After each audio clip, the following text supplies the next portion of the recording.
एक गहन चर्चा करने के लिए हमारे साथ एक पैनल भी है और हमारे दो संवाददाता इस वक्त दिल्ली से हमारे साथ जुड़ गए हैं। सबसे पहले मेहमानों का परिचय आपसे करा देंगे। डॉक्टर रणजीत कुमार सिंह ब्रिटेन से हमारे साथ लाइव मौजूद हैं और इसके अलावा डॉक्टर डीके गुप्ता चेयरमैन हैं फेलिक्स हॉस्पिटल के, वो भी हमारे साथ लाइव हैं। सर, आप दोनों का बहुत बहुत स्वागत है। इसके अलावा हमारे दो संवाददाता कुमार कुंदन और शालिनी भी हमारे साथ मौजूद हैं। सबसे पहले मैं डॉक्टर रणजीत आपके पास आना चाहूंगा। सर, जो इस तरह की फार्मास्यूटिकल्स कंपनीज हैं वो बाकायदा लाइसेंस उनको मिलता है, कई सारे टेस्ट किए जाते हैं, उन टेस्ट के मानक पर खरे उतरते हैं, दवाई बनती है और उसके बाद एक्सपोर्ट किया जाता है। जिस देश में ये दवाइयां जाती हैं वहां की सरकारें भी इसको टेस्ट करती हैं, उसके बाद वो डिस्ट्रीब्यूट की जाती है या फिर सप्लाई की जाती है आगे। जिस तरह के आरोप लगा रहा है WHO इन कंपनीज पर, इन दवाइयों पर, इस पूरे पिक्चर को आप कैसे समझते हैं और क्या जितनी सिंपल ये कहानी दिख रही है इतनी सिंपल स्टोरी है ये सब घर से ही हैंडीक्राफ्ट का बिजनेस करके हर महीने लाखों कमाते हैं। आपको भी ये करना है, इनसे सीखना है तो फ्रीडम ऐप को अभी डाउनलोड कीजिए।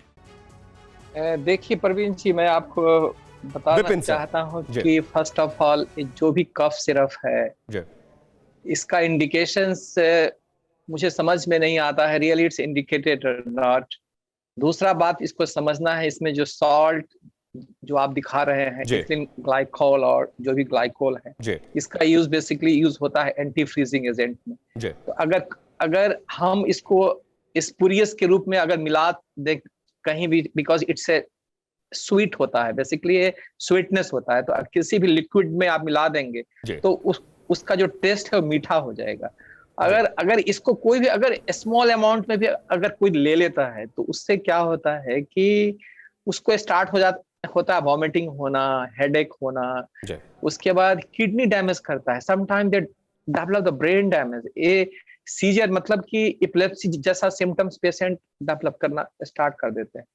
हमारे 20 साल के प्रैक्टिस में हमने आज तक कभी भी कोई भी कफ सिरप का यूज नहीं किया, बीइंग रेस्पिरेटरी कंसल्टेंट, जहां खांसी इज मोर इम्पोर्टेंट है। तो हमको समझ में नहीं आता है कि इसका क्या इंडिकेशन था, हमने क्यों इसको बनने दिया और इसका क्या यूज हमने इस बच्चे में दिया। तो really it's a need to more discuss about this type of topic with the scientific team कि why बिल्कुल सर, लेकिन सवाल तमाम तरह के इसलिए उठ रहे हैं क्योंकि कोई छोटी मोटी संस्था नहीं, WHO अगर सीधा सवाल उठा रहा है तो सवाल कई तरह के उठ रहे हैं कि इसको कितना प्रामाणिक माना जाए। डॉक्टर डीके गुप्ता, इस खबर को आपने सुना और समझा, सर ये किस तरीके से लिया जाना चाहिए इसको, क्योंकि बाकायदा स्टैंडर्ड्स तय होते हैं, कोई भी दवाई बनती है उसका कंपाउंड जो है वो आपको बाकायदा लेबल पे उसका जिक्र करना होता है, फिर इतना बड़ा मामला कैसे सामने आया सर? देखिए, बिल्कुल ठीक कह रहे हैं डॉक्टर साहब, मैं उनसे सहमत हूँ कि बच्चों में नॉर्मली हम कफ सिरप अवॉइड करते हैं और खास करके जो इस तरह के मल्टीपल कॉम्बिनेशन वाले कफ सिरप होते हैं कहीं ना कहीं ये साइड इफेक्ट क्रिएट करते हैं और कभी कभी डैमेज भी कर सकते हैं, जैसा अभी हो रहा है। तो इसलिए जो वहाँ की रेगुलेटरी अथॉरिटीज होती हैं किसी भी देश की, चाहे वो जाम्बिया हो, इंडिया हो, तो वहाँ पे रेगुलेटरी जो अथॉरिटीज है उनको कंट्रोल करना चाहिए कि ये कैसे पास होके, मतलब लाइक जो ऐसे कॉम्बिनेशन जिनका कोई प्रैक्टिकल यूज नहीं, जिनका बहुत सारा बेनिफिट्स नहीं है, जिनके साइड इफेक्ट ज्यादा हो सकते हैं, उनको मार्केट में क्यों लाइव किया जाता है।